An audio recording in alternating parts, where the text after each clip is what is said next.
Us space nerds, when we begin about all of these space stuff, we always wonder, how companies launch things into orbit and whatnot.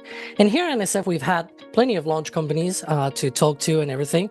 We've even had recently some satellite companies as well, talking about the things that they do in space. But what about returning from space, returning to Earth, right? Well, if you're wondering about that, we've got the perfect show today on Europe's Future in Space. Roll the intro. And here we go. We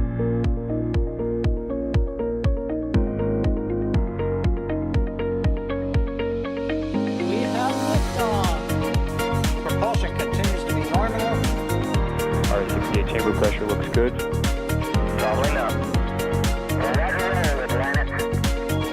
Water towers, fly! Yes! Tango down to nominal. Flight downside, SPD off. Bring in, SPD off. It's orange! R45! Oh my god! Oh my god! Decollage. Put that in the big bag, Jingle. 343 unfolds to go. Indeed. We rise together, back to the moon and beyond. The methane will be igniting in the flare, correct? Yikes. You bet. We don't need any more of these.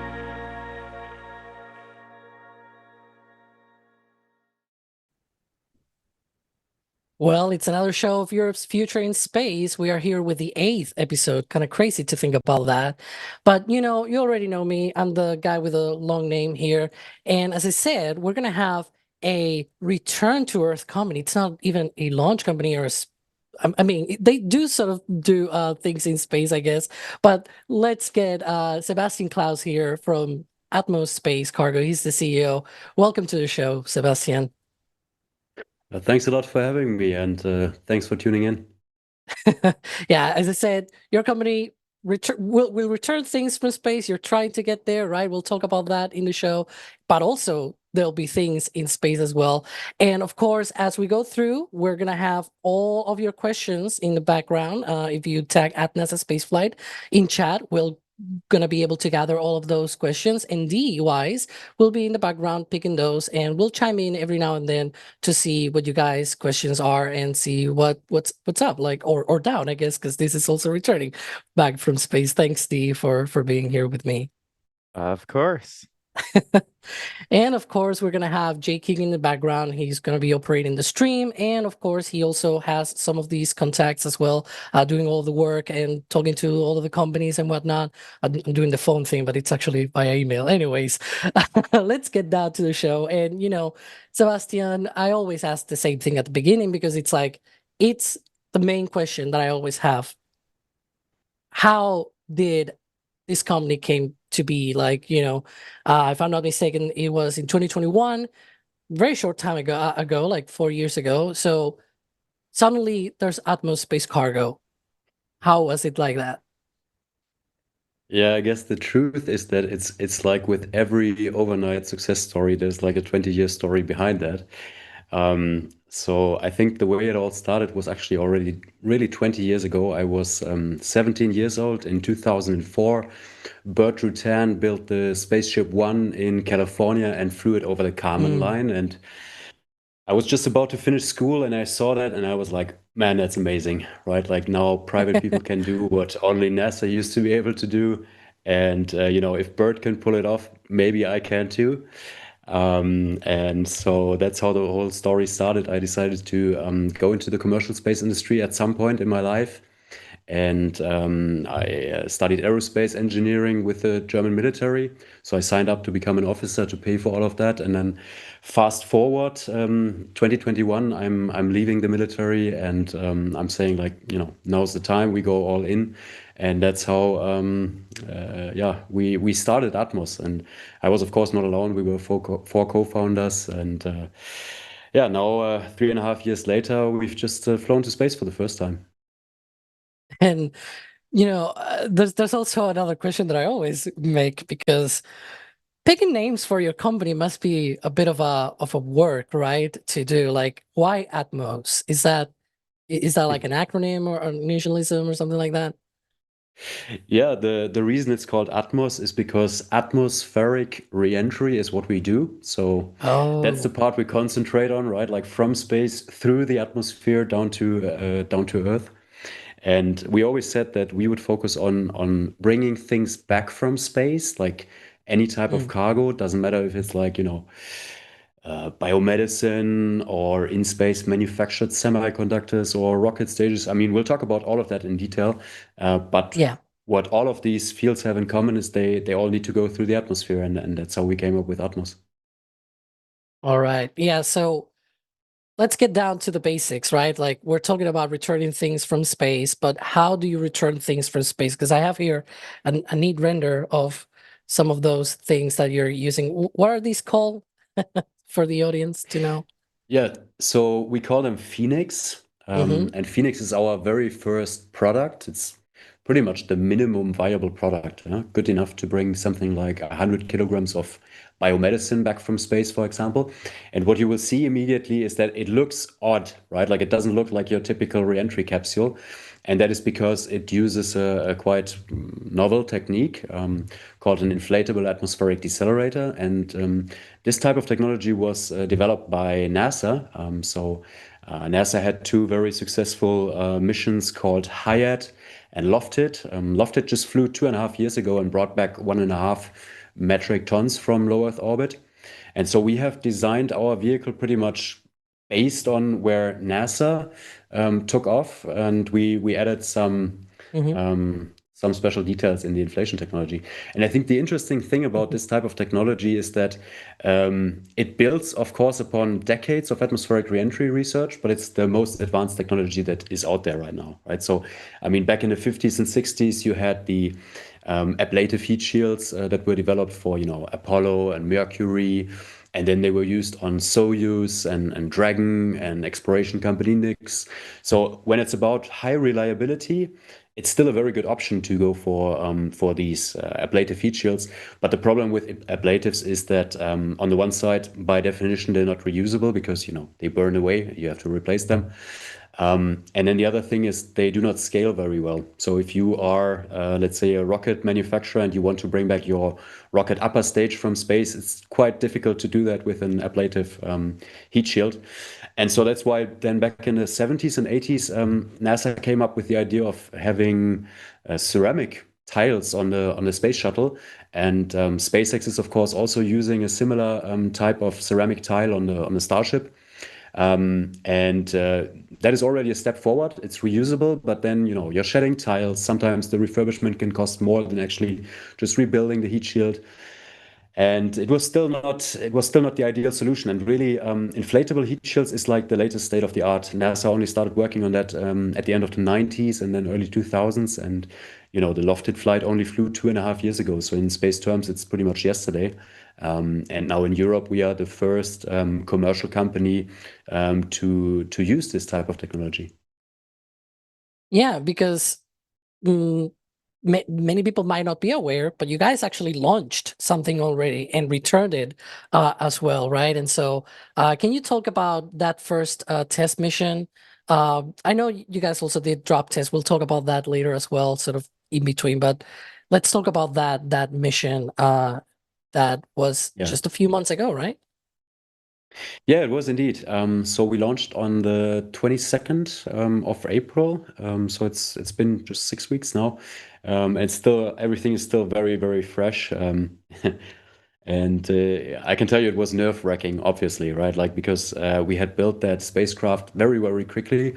We are a startup, right? So we are living on a small budget. So we have to build something very, very fast and get real flight data. And so Phoenix, you have to think of it like pretty much the size of this table that I'm sitting on right now. It's like 1.5 meters diameter, 1.2 meter length, and around 250 kilograms of mass. So it fits right into the SpaceX XL slot on the rideshare missions, right? Like on Transporter, but we flew actually on the Bandwagon 3 mission, which is a mid-inclination mission to 500 kilometers low Earth orbit rideshare. And so SpaceX took us to space. We flew with SpaceX once around the Earth, and then SpaceX actually also gave us that little push to come back down into the atmosphere. And obviously the one thing that everybody is concerned about when they're building their first satellite is, will it switch on, right? Like, will you get telemetry? Yes or no?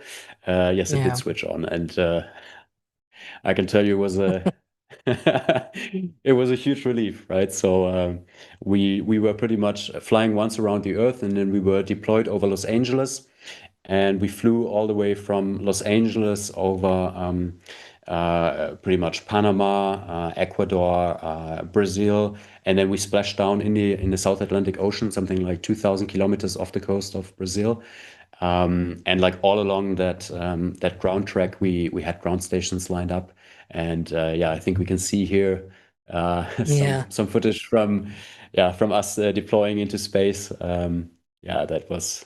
How did that feel? Because I mean, getting this into orbit, and also like as you said, this is the first time from a European company of launching this sort of technology as well, and getting it out there in space, which is quite amazing. Yeah. I mean, it was like pretty much everybody was watching it, obviously, because it was quite the big deal for Europe. And during that mission, I was actually in a small plane over the South Atlantic. So we had rented like a little single engine propeller plane, right? Like praying that the engine doesn't stop. And we had Starlink on board. So we had put like a Starlink terminal pretty much under the windshield of the cockpit. And so while we were flying, it was wild, I can tell you.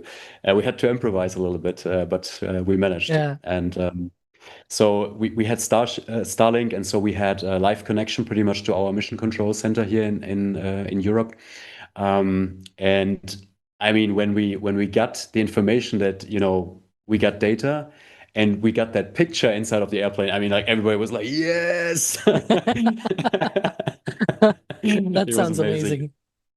Yeah, it was amazing. It was a great moment. Yeah. Because I remember ahead of that mission, because obviously we covered that here in NSF. It was a launch from the Cape. We also saw your CTO, I think, on our chat as well during that live stream, and we were sort of talking about how a few days, maybe, or a few weeks ahead of the mission, SpaceX had changed the trajectory. Like, I remember we were talking on Bandwagon 1 when they launched that from the Cape as well. They launched northeast, so when they came around, they sort of were doing the deorbit burn over the Indian Ocean and everything. But then this one was southeast, so once around the globe, that meant a reentry over the Atlantic Ocean, which changes all of the ground stations and everything. And I remember you guys talking about that in the Twitterverse and on X and everything. Yeah. I mean, what you have to know is that SpaceX pretty much did us a great favor by enabling this type of mission profile, right? Like they pretty much gave us that little kick to go into the atmosphere, which meant that we didn't have to bring our own propulsion. And that's, of course, always a risky thing to do, right? Like we've seen it with other companies also that, if you do your own propulsion or re-entry vehicle, you have not just the risk in the reentry technology, but also the risk in the propulsion. And if it fails, you're stuck in orbit, right? And so what SpaceX did for us is that they put us into orbit, and then when they deorbited the upper stage, they also took us with them and then only deployed us after the orbit burn had already happened, right? And of course, that's quite an unusual mission setup. And, in terms of safety, of course, you want to keep it as simple as possible, right? And so for some of those operational reasons, SpaceX pretty much changed the trajectory a few weeks before the flight. So initially we had planned to come into the Indian Ocean, and that's what we had been preparing also for. I mean, we see it on the screen here, right? Like we have a ground track over Africa, and that's where our ground station network was supposed to be. But then, instead, we flew over South America, right? And so 5 weeks before the mission, we got the information, and that day I was scrambling our guidance, navigation, and control team.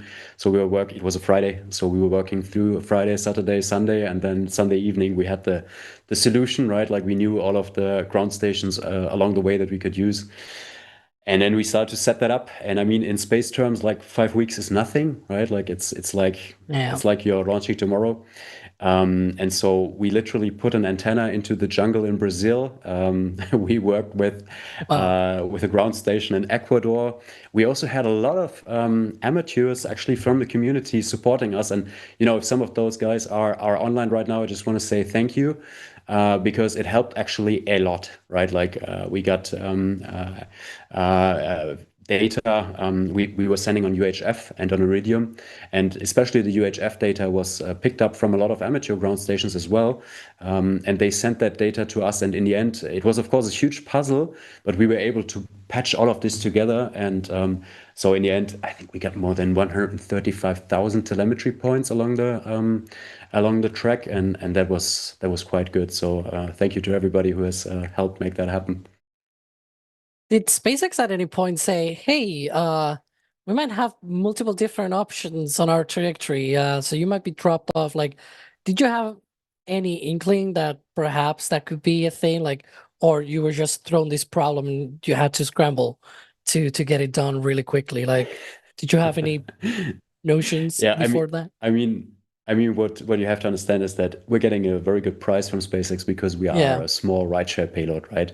But that also means that you don't have a lot of say in the trajectories, yeah, right? Like you can of course voice your wishes, but of course, you know, there's always priority for other things that are necessary for operations. So it's not like you can just choose wherever you would like to fly there. That's the way it is. But I mean, that's also the reason why you get such an extraordinarily cheap price on the rideshare missions, right? Like if you were yeah. to go for a, let's say, a dedicated mission, you would probably pay 5 times what you're paying there, right? So, yeah, yeah. So You gotta choose the evil. yeah, sometimes it's a bit of a trade-off, I guess. Yeah, So how do you yeah, get there? Because obviously this is where I jump back a little bit, because it's like yeah, you did that a couple of weeks ago, or like a few weeks ago, but yeah. now it's like, how did you get to that since your beginnings, and like what sort of things had to be happening there in between to get there? I mean, it's quite the wild journey. I think that's true for most startups. So when we kicked off the company in 2021, it was pretty much just me and my co-founders, and we had a couple of working students initially. So you know, they are cheap, and we didn't pay ourselves any salary. So that's how we managed. We put in 100K of our own money initially, and then we got like, you know, 50K from the European Space Agency and 100K from the European Commission. So you know, the two big spenders in Europe, they helped us with very, you know, modest amounts of money. So like a 250,000 was our pre-seed money. That's how we kicked off the company. And you know, there was enough to do a first feasibility study on the technical side. So we ran, for example, a helicopter drop test, and we did a plasma wind tunnel test, because you know, some of the technology that we are employing specifically for the inflation of this inflatable heat shield is quite unique. We use what's called an air breathing system, right? So it means you're pretty much taking air from the atmosphere, like from the boundary layer between the heat shield and the shock layer that is founded in front of your, or that exists in front of your heat shield. So that boundary layer in between, that's what we suck away to inflate that vehicle. And that's something that nobody has done before. It's actually super counterintuitive to do that, because I think most engineers that have some understanding of atmospheric reentry will immediately think of the Columbia catastrophe, right? Like you had this hot plasma entering the heat shield, and it weakened the main structure of the space shuttle, and it broke up, right? And so now our idea is we take that hot boundary layer air and we use it for inflation. It sounds nuts, right? So what we had to do was we had to first demonstrate both in theory and then also in practice, like in a plasma wind tunnel, that this concept actually works. And there's some great videos also on our YouTube channels if you want to check that out about those tests.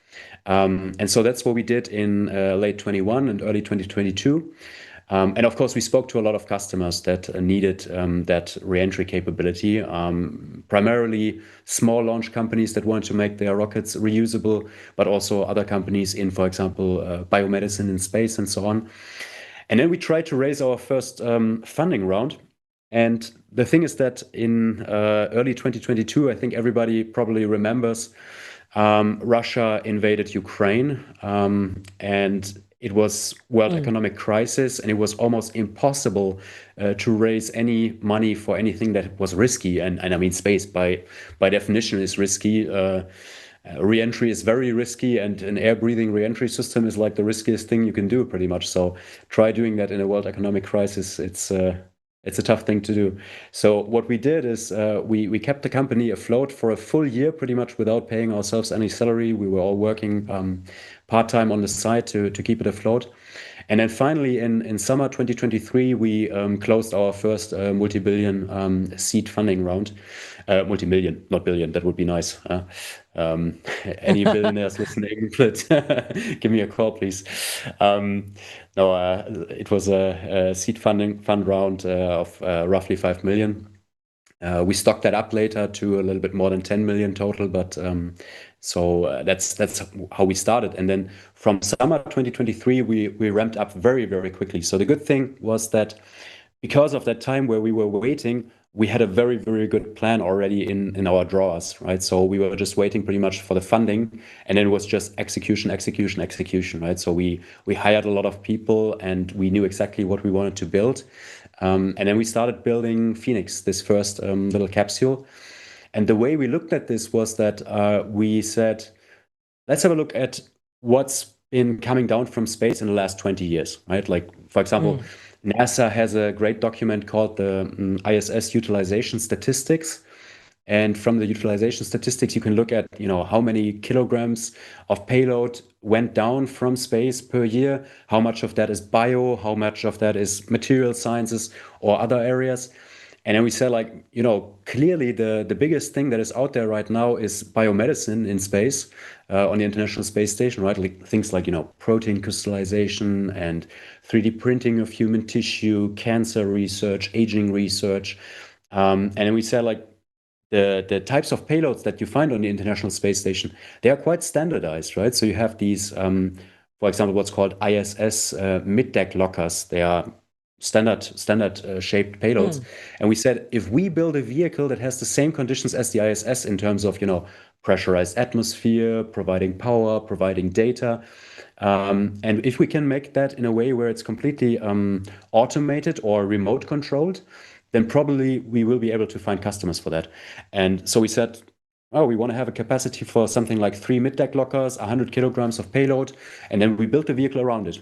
We always said it's going to be an inflatable heat shield, and we just wrapped it around. And so that's how we came up with the idea for Phoenix. And then it was, on the one side, the classical satellite development roadmap, right? So you build your main structure, you put the harness in, you put all of the electronics in, you write the software, and in parallel to that, you do all of your environmental testing, like vibration testing, thermal vacuum testing, electromagnetic compatibility. But at the same time, we were also developing all of those aspects that were non-conventional, right? Like the inflatable heat shield, like the inflation mechanism that we need for that, the cold gas system, the fans. So yeah, quite the project to do in less than 2 years, I can tell you. So we all could have slept a little bit more. Yeah. So what you see here is actually some hardware in the loop testing also. So in the end, you want to make sure that what you're sending up there in terms of electronics and software is also tested on the ground.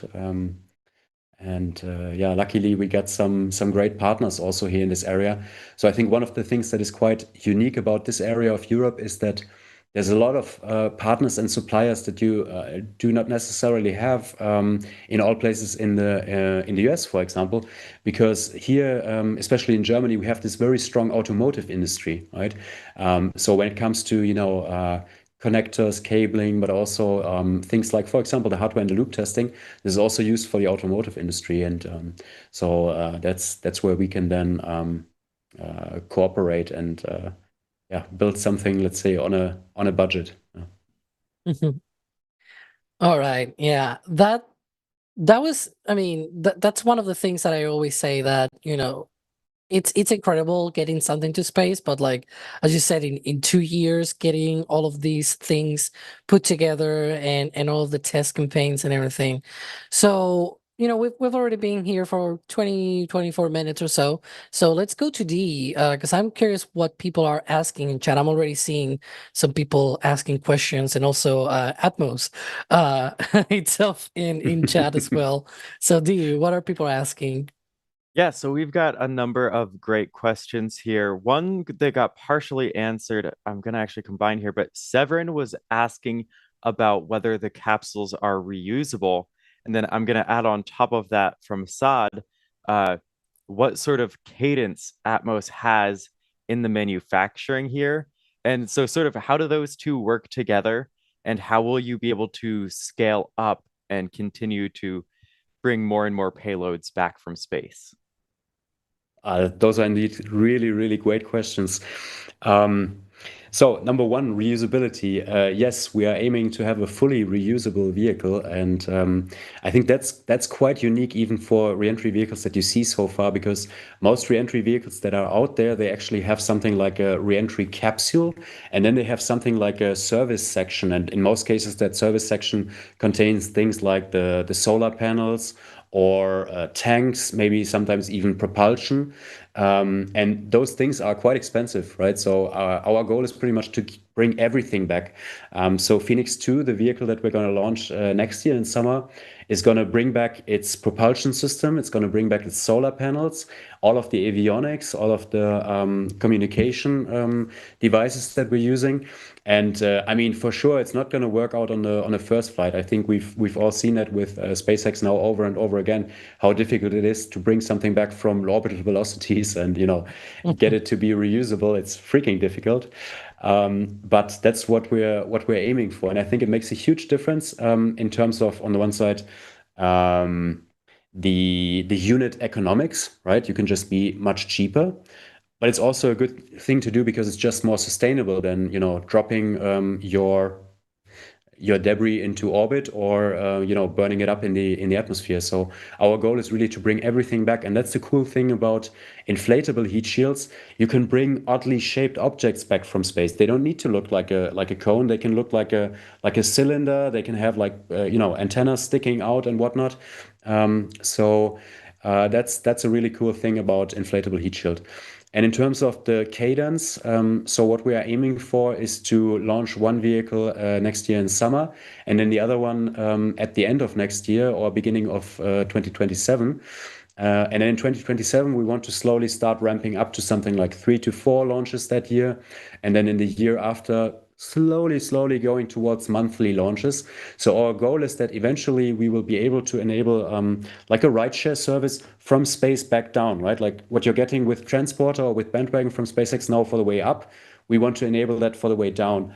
And so, if you have a mid-deck locker or if you have a CubeSat-sized payload, maybe if it's a university payload or something like that, we want to be able to send that on a regular basis to space and back again. And I think that's going to make a huge difference, especially for the research community. So we now have a bunch of questions coming in on the chat here. So I'm again going to combine two that I think are great questions. Luca was wondering what is the highest energy orbit you can re-enter from. And then I saw another one I can't find at the moment that was asking about the possibility of even Martian re-entries and the like. So long term, Yeah. but could that be explored based on this technology here? Yeah, that's a really good question. Okay, so there's two parts to the answer here. The reason why IADs were invented was to bring huge payloads to Mars.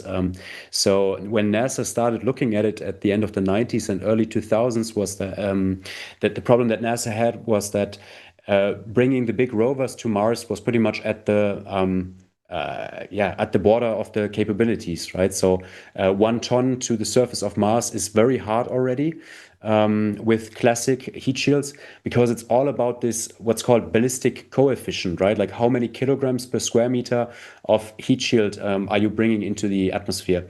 And on Mars, like those heat shields that are flown to Mars, they are so big that they barely fit into the rocket fairing, right? So if you want to bring more than 1 ton down, you actually need a larger heat shield, and it doesn't fit into the fairing anymore. And that's when NASA started to come up with the idea of inflatable heat shields. And so, short answer is for sure you can fly with higher energies into an atmosphere. I mean, they were designed for interplanetary missions. However, so on our system, we have from the beginning said that we want to focus on low Earth orbit missions, because that's in the end where the business is, right? So, and we are less about, let's say, the planting flags missions. We are more about making low Earth orbit usable for people on Earth, industrializing low Earth orbit, making sure that we can do biomedicine in space, for example, but also security and defense applications, and that's all 90% plus of that business is in low Earth orbit, so we optimized our system for that. And the one unique aspect that we have here, this air breathing system, this is really optimized for Earth atmosphere. You need a quite thick atmosphere to be able to suck in enough air, and that's a difficult thing to do on Mars, for example. That is really cool. All right, I've got one more question here from the chat before I'll throw it back to Alex, and that is, are the ride shares, of course, with Bandwagon 3, the ride share was the perfect fit this year, but is that the goal continuing to move forward, or are you also exploring possibilities with other launch providers, new launch vehicles, and potentially dedicated missions? Yeah, I mean, we are building Phoenix to be launcher agnostic. So it's running, for example, on a 24-inch ESPA separation ring. So it's a standard that you find on pretty much all of the launchers in the world. So we could as well, launch on a Rocket Lab Electron, or on a Blue Origin New Glenn, or Ariane 6 Vega, ESA Aerospace Spectrum, Rocket Factory Augsburg, RFA-1. Latitude, maybe in the future when they have a little bit more payload capacity, Maya Space. So all of those launches would be feasible for us. But I mean, we have to give credit where credit is due, right? Like, I mean, SpaceX is the most reliable launcher out there right now. It's also the most cost-effective launcher, and so I think there's a high chance that we might be flying with SpaceX on the next mission as well. We're actually already looking at launch contracts there. Yeah, we'll see. Everything is in the cards, but I think SpaceX is quite likely. Yeah. All right. And then I will throw it back to Alex. I know he has a lot more questions here that he wants to ask. Yeah, because you were talking precisely about that next mission, and you were mentioning that now it's going to have propulsion systems. And so does that mean, because I have my own question about this, like, does that mean you're going to be able to be in space and do sort of, those services of returning things back from space for longer duration? Like, how long can that stay up in space? Yeah. So indeed, on the next mission, we're going to have our own propulsion system, and we actually see right now here a picture of one of those thrusters. They come from a very cool European company called ISP Tech, and ISP Tech is also a startup company, but they were founded by veterans from the German space agency at DLR. So both of the founders have their PhD in propulsion. So very, very smart guys, and they were pretty much taking that technology that they had already developed at DLR and said, like, time for new space now. Started their own little company, and they are selling those propulsion systems to us. The good thing about them is they are green propulsion, so it's ethane and nitrous oxide. So when you look at the current standard, like most spacecraft, they use, for example, hydrazine. And the problem with hydrazine is that you need to actually wear those scape suits, right? Like there's protective suits when you fuel your spacecraft, and also when the vehicle comes back from space. I think most of you have probably seen the Air Force's X-37B. When it comes back from space, the people approach the spacecraft with those scape suits, and the reason is that you have rests of or remains of hydrazine in those thrusters, and hydrazine is highly toxic. And so you don't want to have that on your vehicle, especially not if it's a reusable vehicle that you want to recover and then relaunch again.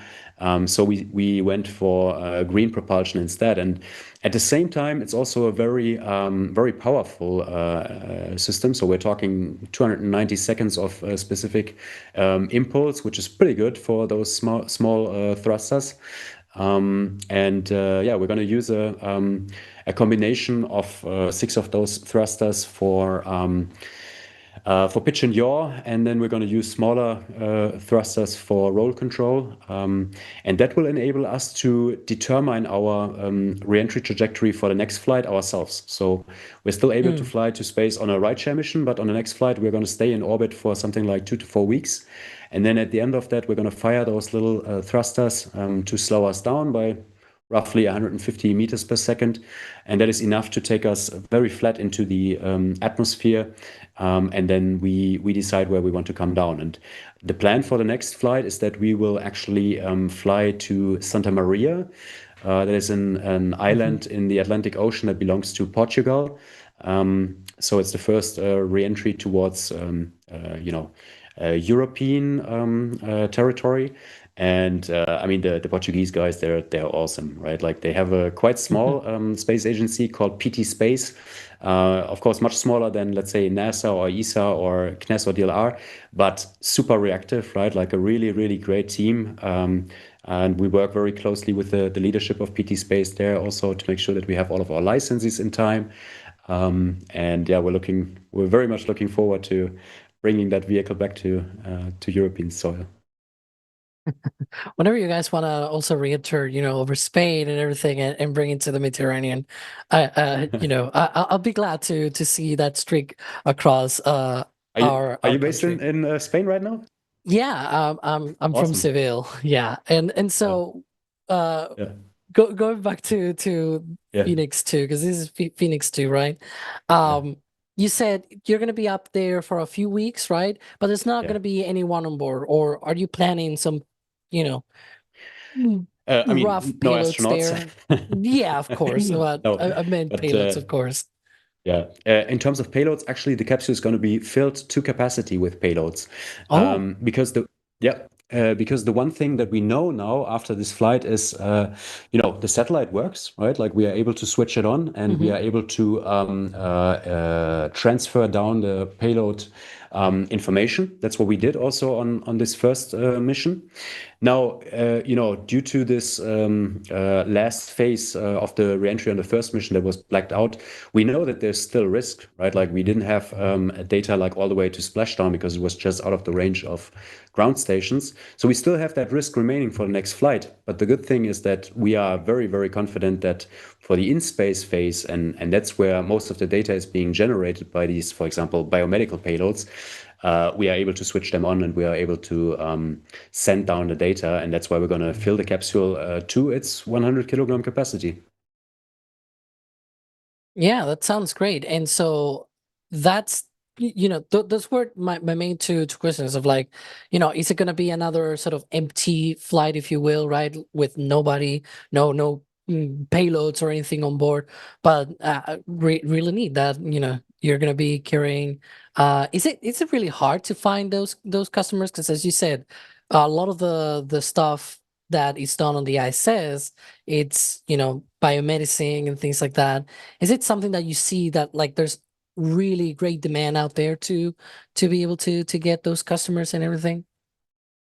I think what we did well at the beginning, what was a good choice, was to really look at what has been happening on the ISS before, because 20 years of experience, you don't want to leave that out, right? And there's a lot of companies that have actually done those types of missions to the International Space Station before. And I can tell you one great example here. So the customer for that flight is a French company called Space Cargo Unlimited. And we have a very close partnership with Space Cargo Unlimited. So the way that we share the work here is that Space Cargo Unlimited is bundling all of those payloads, and they put them into what is called the bento box. And the bento box is like It's an interface that has both the mechanical capabilities to carry those payloads, but it also connects all of those payloads to a joint electrical interface and a software interface. So for Atmos, it means that we only have a single payload that we put into that Phoenix vehicle. So it makes it very easy for us in terms of interfaces. And the good thing about Space Cargo Unlimited is that they have a lot of heritage, right? So they have been doing these types of mission for 10 years already. They sent some really awesome stuff to the International Space Station and back, ranging from biomedicine to, for example, crops that were modified in space. They even had they literally sent red wine bottles to space. I mean, the French, right? So Exactly. yeah, and they made a pretty good deal when they brought them back down and sold them. Huh? So it's quite good. And the good thing is there are other companies also that do similar things. Like for example, Yuri in Germany. There is Space Pharma. There is Frontier Space. There's BioOrbit. There's Redwire. There's OHB. Like, there's a lot of companies out there that do things like that, and they all pretty much have the similar types of payloads, like in terms of shape and mass and interfaces. And Phoenix can serve them all. And that's why it's fairly easy for us to fill the capsule to capacity. Actually, right now, it's more of a problem of, how can we launch that vehicle faster so that we can get those payloads to orbit and back again. So nice problem to have. Yeah.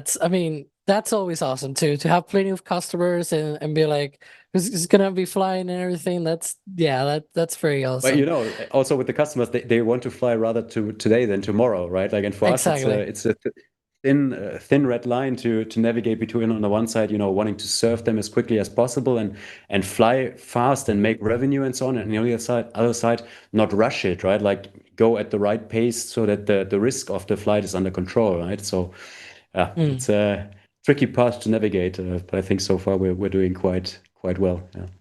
Is there also like material sciences and everything that can be done on the Phoenix? Like how Yeah. you were saying that there's like standard sizes, right, of things that you can fit in Yeah. in the satellite portion. Yeah, I got two great examples here. So in Great Britain, there's a company called SpaceForge.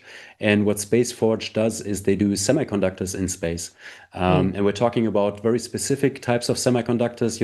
The normal silicon-based semiconductors, they are pretty much at the borders of their capability. It's very difficult to make those super small, like 3-4 nanometer structures.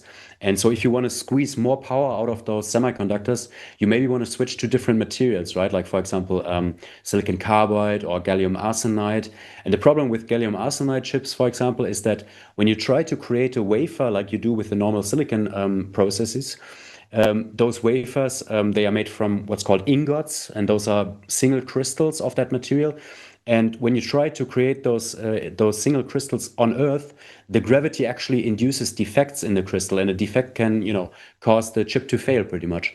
Now, if you do that in space instead, and you do those thin films in the vacuum and in the weightlessness of space, you can create perfect crystal layers, and that's what SpaceForge is working on. So super exciting stuff.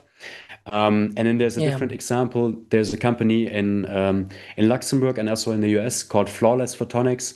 And what they do is they do glass fiber manufacturing in space, and not just your typical glass fiber, like silica-based glass fiber, but they do what's called Zibelan glass fiber, and that's a type of glass fiber that has up to 100 times lower attenuation than classical glass fiber. And what that allows you to do in a best case scenario is you could, for example, build a glass fiber subsea cable all the way from America to Europe without a single repeater, right? Like cutting the cost in half. And that's a super exciting material sciences field to look at, right? And in the end, we're just a logistics provider, right? Like we're the FedEx for space, and we're flying whoever wants to fly with us. Yeah. I also have a question, two questions actually. One is, how much capabilities do you have to be able to, like, are you drop off in LEO and now you can go to another, for example, a higher radiation environment because maybe some of the payloads need that sort of environment, and then you come back and can re-enter, or do you have to be drop off very close to that orbit? What's sort of that capability with that propulsion system? I mean, the propulsion system is only designed to do the reentry burn and maybe some station keeping, right? Like it's not designed to, fly to another planet. I think what we could do probably is if there were a customer that would say, hey, I absolutely need to be in the Van Allen belt. I need to have that radiation. I'm willing to pay for the whole mission, right? Like I'll book the full 100 kilogram of capacity. Then we would probably find a launcher that would bring us into such a higher energy orbit and modify the propulsion system in a way where we can actually do that reentry from there, or design the orbit in a way where, we don't have to put that much energy in to actually hit the atmosphere. We would probably make that happen. But to be honest, if it's just a very small customer that has like a 1U, 2U payload that wants to go for, a radiation experiment, probably it will not work, because then it will be like a rideshare mission. Then you have the same scenario that we had with SpaceX pretty much, right? Like the bigger payloads that we have on board, like the biomedical payloads, they will determine where we're flying, and in most cases they will just go low Earth orbit and not into the Van Allen belts, and yeah, so have to make compromise there. And then the other one is, because we're talking about payloads and whatever, I've been yelled back in the back channel because I was saying that they are things and whatever. But it's true that sometimes your payload can be something. And I'm talking about, you were saying at the beginning, it could be a satellite, could be a rocket stage. Have you had any work on that sort of thing as well, like bringing a satellite or something like that, or a rocket stage? How does that work with this technology? Yeah, rocket stage is actually something that we looked at very, very closely already. Actually, the very first use case that we started to look at in early 2022 was small launcher rocket stages. And back then, for example, we worked with ESA Aerospace. They had a proposal ongoing for reusable rockets. And what we were doing with them is we were pitching the idea of using an inflatable heat shield to bring back a rocket stage to the European Space Agency. And unfortunately, no, sorry, that was a mistake. It was not the European Space Agency. It was the European Commission back then. Many European things.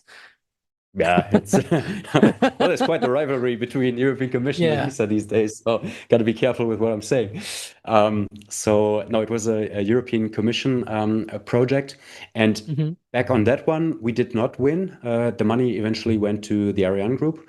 But actually, we did win a Horizon European Commission contract later that was called Icarus, and that project is still ongoing. And Icarus is, of course, an acronym. Well, we all love our acronyms. So Icarus stands for Inflatable Concept Aeroshell for the reuse of rocket upper stages. And so the goal is really to bring launcher upper stages back from space. So one of the use cases that we're looking at is the Vega upper stage. But it's actually a scalable technology, so you might as well use it to bring back something like the Ariane 6 upper stage. And that's what inflatable heat shields are really designed for, to slow you down from orbital velocities. Because I think everybody has seen now how to bring back a first stage from space. SpaceX is demonstrating it pretty much every day or every second day. But upper stages, those are freaking hard, as we've seen with the Starship. It's taken like 9 tries now, and it's still not reliably coming back. It's really one of the hardest challenges that is out there. So that's what we're working on with Icarus. That project is going to go slowly, right? So it's we are aiming for a suborbital demonstration in something like 2 years, and then probably there's going to be a follow-on phase where we go for an orbital demonstration. But in the long run, that's what we're aiming for: fully reusable launchers.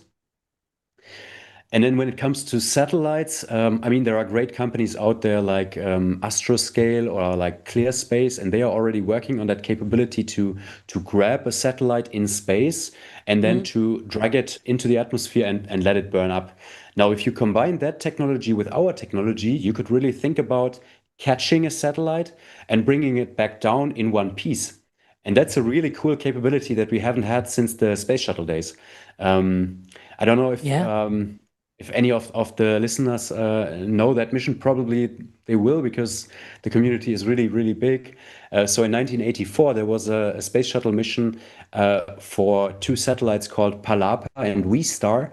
And what the space shuttle crew did is they went up to those two satellites, and those two satellites, they had malfunctions of the kick stage that was supposed to take them from low Earth orbit to geostationary orbit. And what they did is they caught those satellites in space, in low Earth orbit, put them into the payload bay of the space shuttle, and brought them back down to Earth. And then on Earth, they were refurbished, they were repaired, and they were sent up to space again. And they were working for several years, right? So it's an amazing capability when you think about it. But of course, we all know that space shuttle was super expensive, unfortunately, although it was a super beautiful spacecraft. But imagine if you could do that robotically, right? Like with the technology that, for example, ClearSpace has, or that Astroscale has, and with our technology, that would be amazing.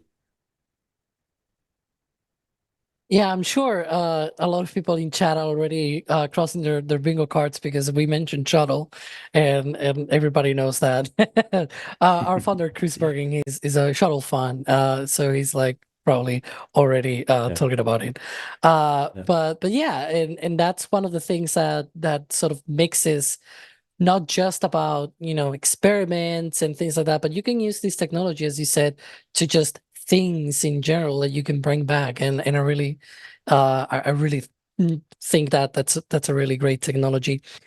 We'll go now to questions, because I'm seeing a lot of people already putting up a bunch more questions, and I'm sure D has a lot that are very interesting. We're trying also to get that shuttle mission sort of sorted in the background as well to show some of that. Absolutely. So Ari was wondering, in the future, will the plan be to continue to improve Phoenix, or potentially explore bigger vehicles? And I want to add on to that, because on your website, of course, it says like the mission duration is selectable up to this duration, and the power is selectable up to 100 watts and all this, but it says contact us for more for a lot of that. So Yeah, I'll indeed. add on, what sort of customization can be done for specialized missions with this vehicle? Yeah. Yeah. So Phoenix 2 is really just the beginning, right? Like that's our first minimum viable product. We can carry 100 kilograms. We can provide you with 100 watts of power. We can provide you with data. You see on our website all of the data interfaces, but we can, of course, also make something different possible if that is necessary. But Phoenix 2 is really just the beginning. So Phoenix 3, we are already looking at, is probably going to have like 10x that capacity, right? So we're looking at 1,000 kilograms of payload back from orbit. And we can scale that even further up. So physically, the limit to bring something back from space with an inflatable heat shield, the way we see it right now, is at roughly 25 metric tons. That would be the limit, right? And the reason why that is the limit is now we have to go very nerdy techie here. It's the square cubic rule, right? So you want to have double your payload, you need to have double the heat shield diameter.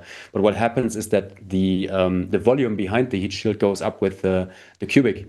And so at some point, all of the gas and the inflation system that you have to carry with you becomes prohibitively heavy in comparison to the heat shield, right? So if you were to say like, hey, let us bring the Starship upper stage back with an inflatable, well, I mean, you would need pretty much jet engines to inflate that thing, right? So it doesn't really make sense anymore. But something like 25 metric tons, and that means a fully filled shipping container, 20-foot shipping container. That's something that we could bring back from space with this technology. And yeah, so it opens a lot of possibilities. I was just thinking that that's about the same mass as well as one of those Chinese core stages. They might need one of those.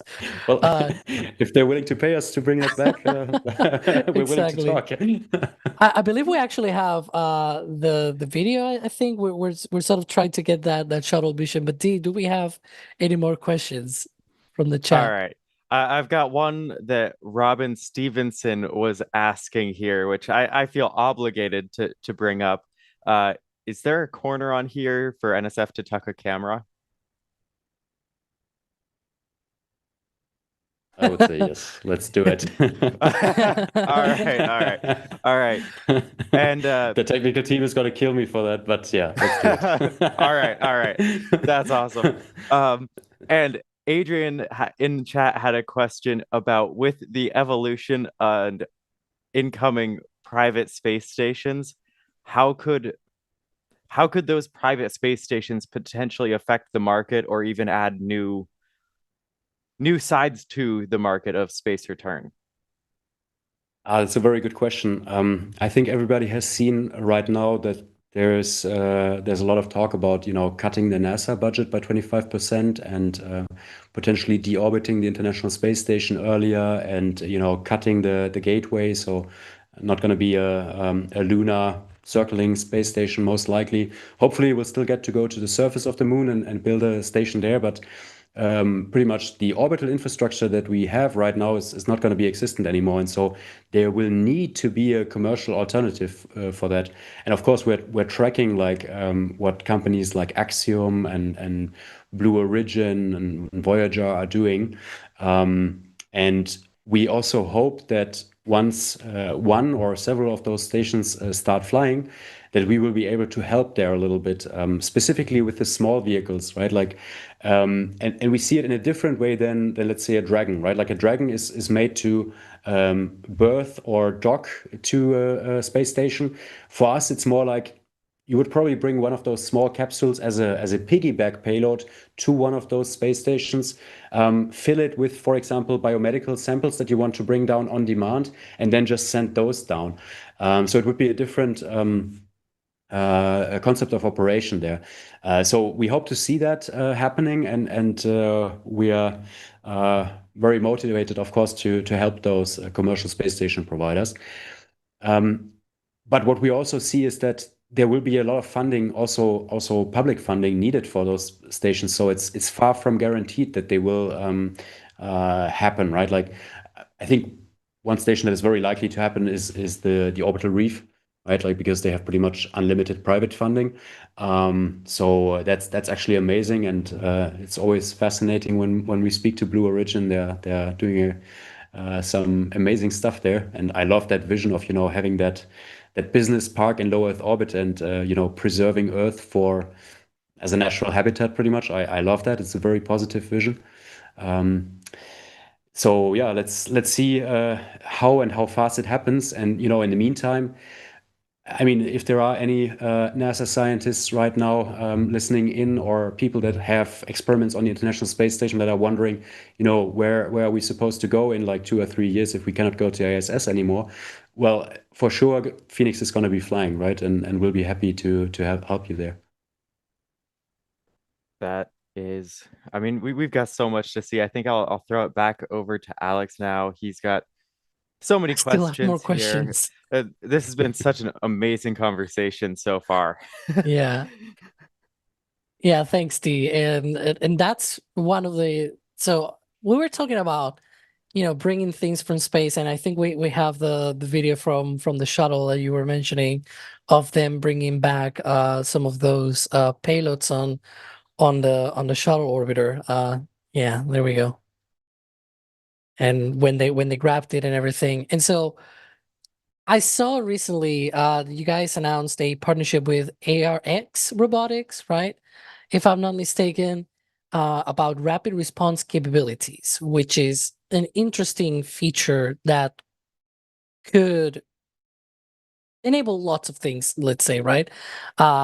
What sort of applications do you think could be made with that? Yeah, that's a more difficult topic, I would say. The rest was more fun, I would say. Yeah, but unfortunately, Yeah. it is the way it is. Yeah. So, maybe I can tell you a little bit about my background before I go into that. So, Sure.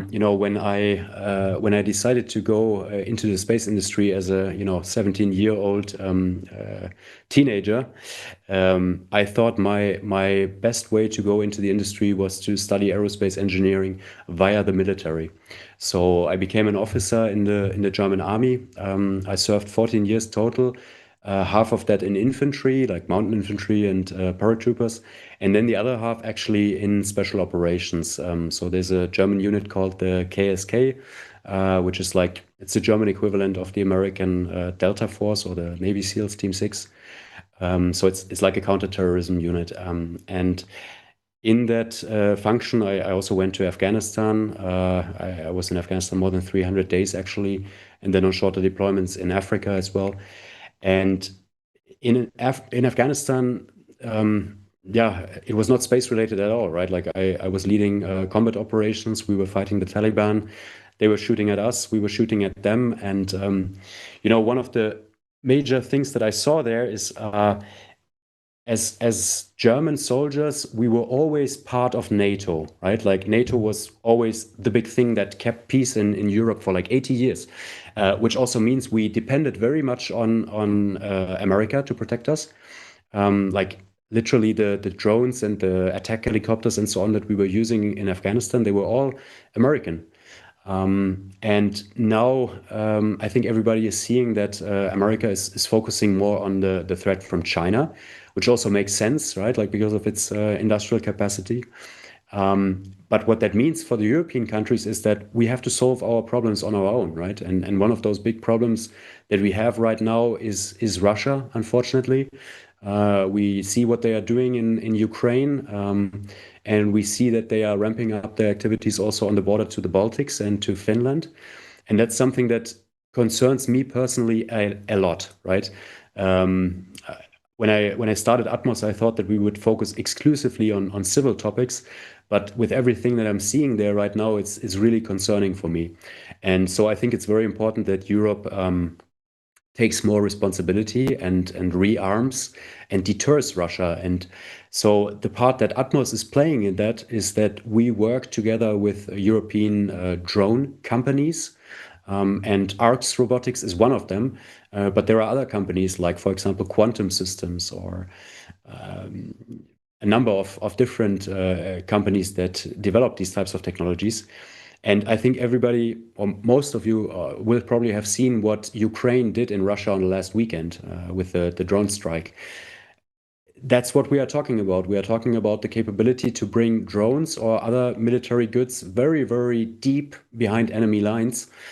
And that is something, it's not a nice thing to talk about, and I hope we will never see it in action. But you need to be very serious about deterring Russia in this case here, because otherwise, if you appear weak, they will take advantage of that.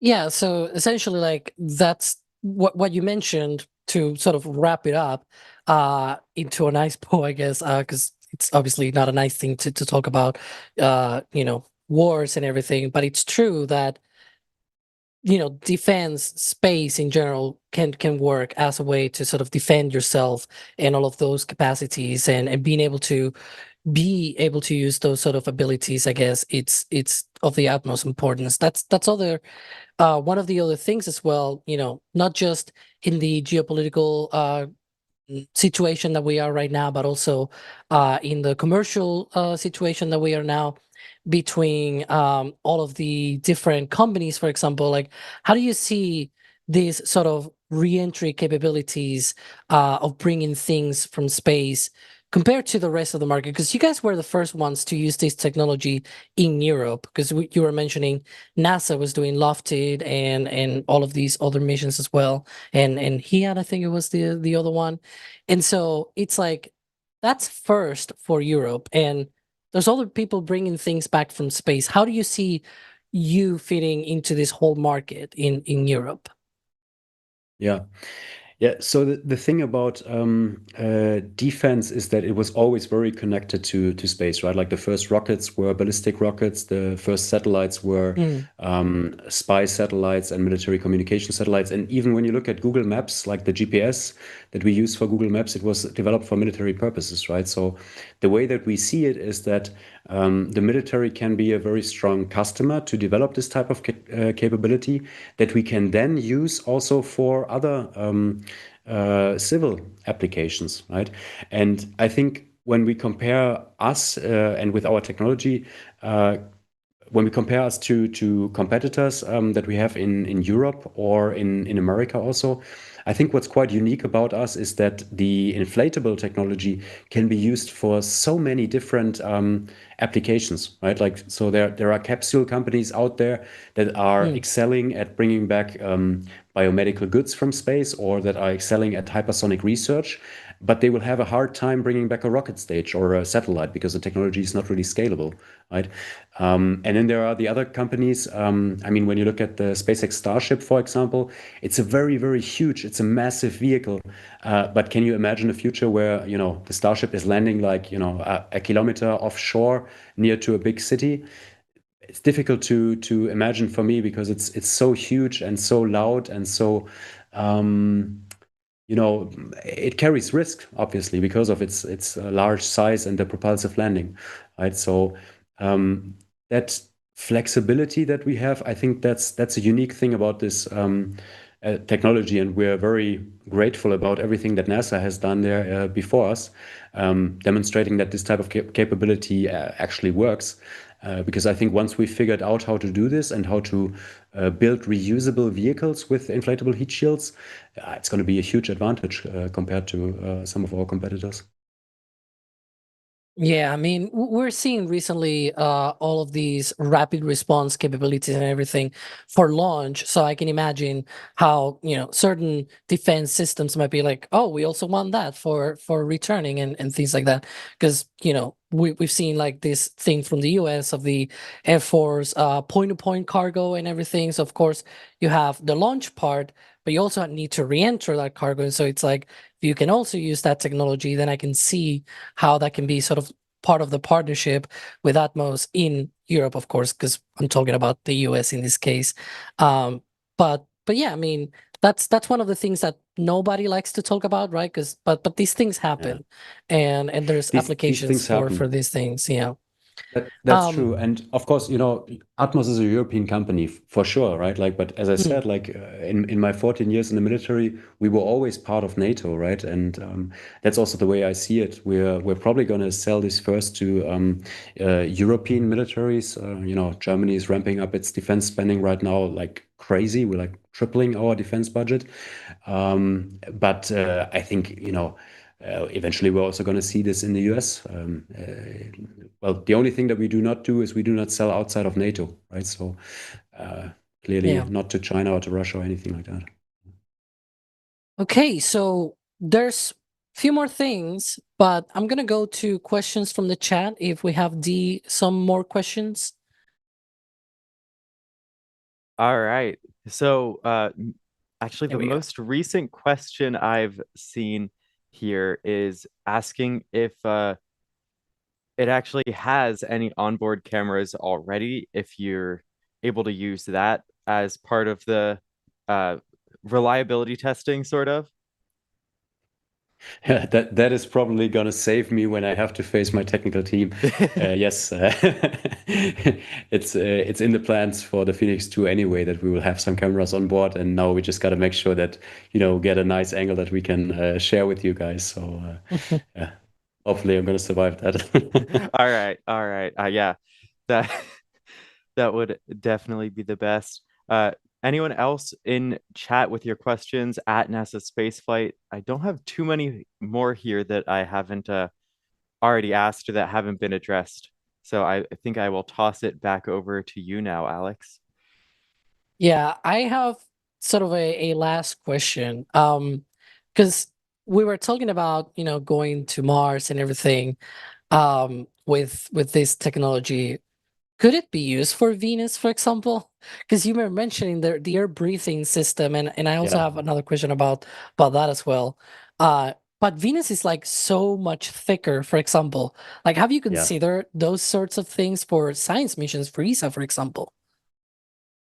I will actually have to have a talk with my co-founder, our COO, Marta. Yeah. She worked on a Venus mission before she joined us. So, yeah, I mean, if there is the funding in the scientific community to go to Venus, I mean, let's talk. Probably makes sense for the Yeah. thick atmosphere. Yeah. Because that's one of the things that I was thinking as well. That uh, you sort of began the whole thing saying that NASA was developing this to land big cargo on Mars and everything, but it also can mean that you can land big cargo on Venus or something like that. I don't know, just thinking out loud. But I have another sort of related questions about that because you were talking about the air breathing technology and everything. Do you have any precision on the landing? Like once you drop off through that reentry, how do you control where you land? Because sometimes there's a little bit of leeway there when reentering something. What's sort of the way that you can control that reentry? Is there any method there? It's actually a really, really great question. So when you look at the way that vehicles enter right now, there's two types of Mhm. vehicles. There's ballistic vehicles, that's for example what Varda does, and then there's lifting vehicles, that's for example what SpaceX does with the Dragon. And a lifting vehicle means pretty much that you have your capsule and it's shaped slightly asymmetric, or it has a center of mass offset. So the center of mass of the vehicle is slightly to the side. And that makes the vehicle fly at an angle of attack. That's also what we do. So when you look at the YouTube videos that we have of the vehicle and you look closely, you actually see that the donut is not symmetrical, right? Like the donut has one longer side and one shorter side. And that creates an angle of attack. It creates a lift vector. And that lift vector we can turn. So it's called a bank angle maneuver. And when you turn it, for example, to the right side, you will create lift that puts you to the right side. So you fly a curve. And when you put it up, you fly further. When you put it down, you fly down. And that's how you steer. And the cool thing about our technology is we can use that all the way from orbit through the entry interface point where we feel the atmosphere for the first time, all the way to splashdown in the ocean. And, for sure, not on the first couple of flights, but in the simulations, I can tell you that we are landing with precision of less than 100 meters.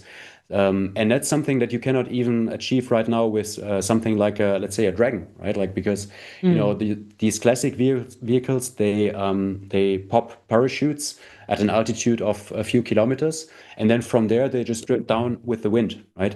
We can literally steer all the way until we touch the water. And that enables us to land very, very precisely. Yeah, we're seeing here some of that, some of those animations of how it works. There's like some kind of flaps or fins or something like that on the sides. That's Yeah. what you guys use, right? So the way there's two ways you can control your bank angle. The one thing is with aerodynamic surfaces. That's what you've seen in the video there. And the other way is you just have like little roll control thrusters on the back of your vehicle, and that's what you can also use to turn it. Like actually most current vehicles, like the SpaceX Dragon, for example, they use those little thrusters to turn the vehicle and modify that bank angle so that the lift vector points in the right direction. So yeah, those are the two options. That's nice. And you said no parachute, so this just comes in That's it. and lands like that. Yeah, and that's another really interesting fact. Now we're getting really nerdy here, but I know we have some tech guys in here. So the reason why we are able to do that is we have a super low ballistic coefficient, right? So ballistic coefficient, again, that's how many kilograms per square meter of heat shield you have. And when you look at a Russian Soyuz, for example, it has something like 700 kilograms per square meter. When you look at the space shuttle or the Starship, it's around 200 kilograms per square meter.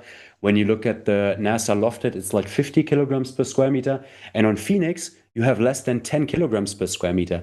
And that means that you have so much area and so little mass that even though the shape does not look like a parachute, it acts like a parachute. So you're flying very slow. So at splashdown, you have less than 15 meters per second of terminal velocity. And that's the equivalent of, jumping from a 5 or 10 meter stair into the pool.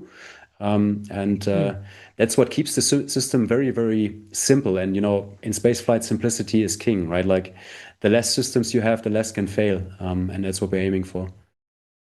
I see that these so on your first test and also on these sort of animations and videos that we're switching through, it splashes down on the water.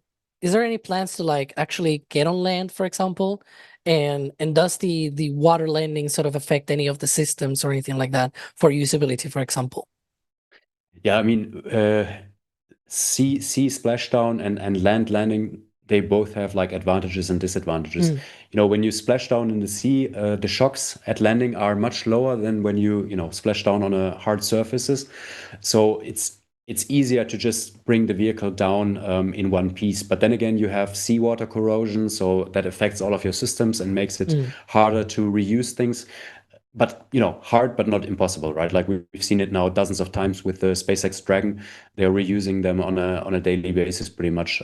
So it's all feasible. When you want to land on land, you don't have the seawater corrosion, but you have all of those shocks of the impact. Now that's all solvable. So for example, my other co-founder Chris, he actually did his PhD in aerospace about crushable structures, and that's what you would use there, right? So you have something that is then compressed at impact, and that softens the landing for the rest of the vehicle. So yeah, Chris and the technical team, they will for sure figure out how to land on land, but initially, like the first missions, they're all going to go to the sea.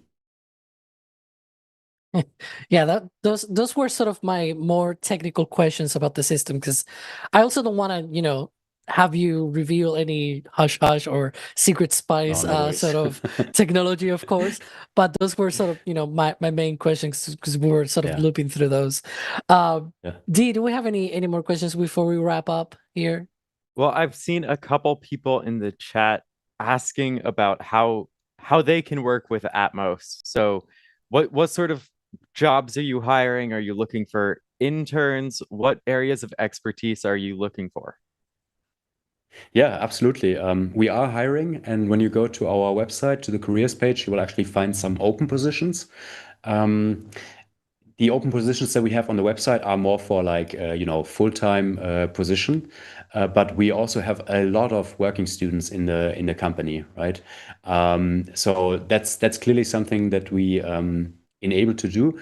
In general, I would say the working student positions that we're looking for are also in similar fields to what you see there, right? So sometimes it's in electronics, sometimes it's in software, it's in guidance, navigation, and control, it's in structures, it's in operations. But if you have the feeling that you want to do something at Atmos, but you don't find your specific position on the website, just send an email to careers@atmospacecargo.com. And we've had it a few times that we had like really, really outstanding people reaching out to us with like, stellar grades at university, and they have been working in, amateur rocketry associations already before. And, they are so hands-on and super motivated that we just hired them regardless of the open positions that we had. So we had that before. And so please just reach out. That is awesome. Yeah, everyone in chat, especially if you have expertise in this sort of stuff, be sure to check out the careers page. It has been linked in the live chat here. This has been, I mean, just an absolutely wonderful conversation. I've learned so much. Let's bring Alex back in here. Yeah, thank you. Because it's been quite an honor to have you here. And also, we like when our guests are chatty and they talk a lot, giving all of those details and everything. It's always amazing. Thank you, Sebastian, for being here at NSF. Yeah, thank you so much for having me, and thanks for everybody who has tuned in today. And of course, thanks to our members as well, because they make these shows possible. We have always here on the NSF live shows our launch directors and flight engineers. At the end of the show, you can have your name there. You can see there's a lot of people. Gonna need some reading glasses for that very soon. And of course, thank you as well, Dee, for being here, grabbing all of those questions as usual. Of course, it's been an absolute pleasure to hang out today. This has been just incredible.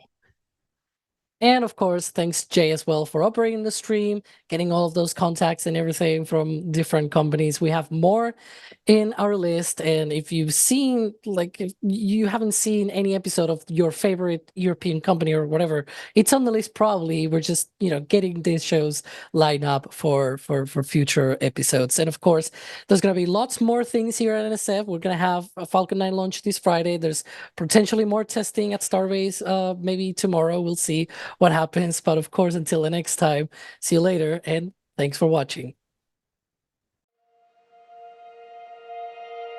And here we go.